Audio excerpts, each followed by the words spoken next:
So today we're cooking beef kare kare. So I'm roasting the rice for about 15 minutes. So as you can see, our rice is now golden brown. So we're gonna do the pounding of the rice and we're gonna put that in our kare kare later on. It took me 15 minutes to roast this rice. So now we're just gonna continue pounding our rice until it turns into a coarse powder. Then it's gonna be ready. So here are roasted rice turned into coarse powder. A few ingredients that I have here is salt and pepper, garlic and onion, bok choy, snake beans, crunchy peanut butter. I don't have banana heart and eggplant, but that's fine, whatever ingredients you have. So our onion and garlic is ready. So I'm just gonna put these beef spare ribs. I've already boiled it until it's tender, and we're gonna use the beef stocks from this beef later on.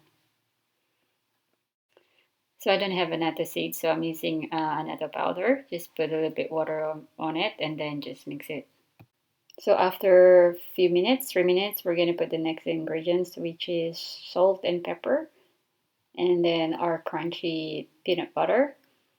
And then we're going to mix this one and leave it for about 5 minutes.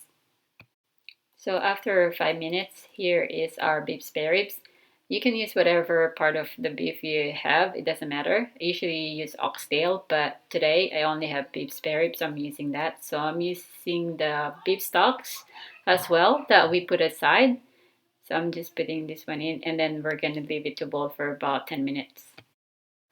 So after a few minutes, we're going to put the next vegetable, which is the snake beans or long beans. And we're going to leave that one for about 7 minutes and then come back. So our long beans are softened, so we're going to put the rice powder now. So we're just going to put that all over our kare kare and then we're going to mix it and then we're going to leave it for about 10 minutes. So after a few minutes, we're gonna put our last vegetables, which is the bok choy, and then mix it. Then our kare kare is gonna be ready in a few minutes. Just make sure that you adjust the salt or the pepper if you need to before you serve it. So here it is, our beef kare kare ready for serving. Thanks for watching.